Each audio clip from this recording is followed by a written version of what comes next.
కుప్పం వద్ద ఉన్న చిగురుకుంట బిసానత్తం గనుల్లో మరో 5 ఏళ్లలో బంగారాన్ని తవ్వడం ప్రారంభిస్తామని నేషనల్ మైనింగ్ డెవలప్మెంట్ కార్పొరేషన్ తెలిపింది.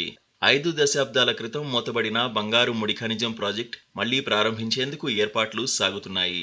మరో 2 ఏళ్లలో పట్టాలెక్కనున్న ఈ ప్రాజెక్టుతో ప్రజల జీవన ప్రమాణాలు మరింత మెరుగుపడనున్నాయి.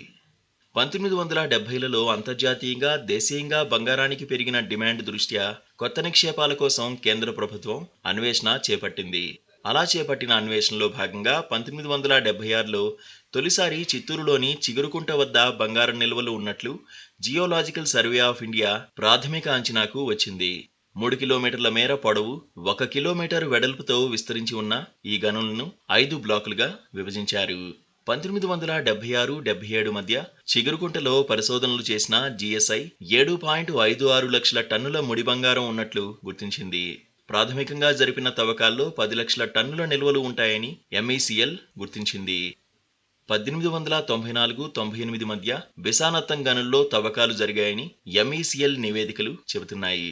చిగురుకుంట బిసానత్తం అనేది భూగర్భ గనిగా ఉంటుంది.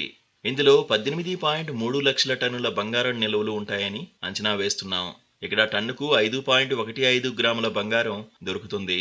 ఇక్కడ వెలికితీసిన ముడి బంగారాన్ని చిగురుకుంట వద్ద శుద్ధి చేస్తాం. అక్కడే బంగారం తయారవుతుందని ఎన్ఎండిసి తెలిపింది. భారత్ గోల్డ్ మైన్స్ చేపట్టిన సర్వేలో చిత్తూరు జిల్లా గుడుపల్లి మండలంలోని సంగనపల్లె, ఓన్కొత్తూరు పంచాయతీల పరిధిలోని చిగురుకుంట, బిసానత్తం, పెద్దపర్తిగుంట, సంగనపల్లి, బూరుగులపల్లి, చిన్నగొల్లపల్లి, అత్తినత్తం గ్రామాల పరిధిలో బంగారు ఖనిజ నిక్షేపాలు ఉన్నట్లు గుర్తించారు.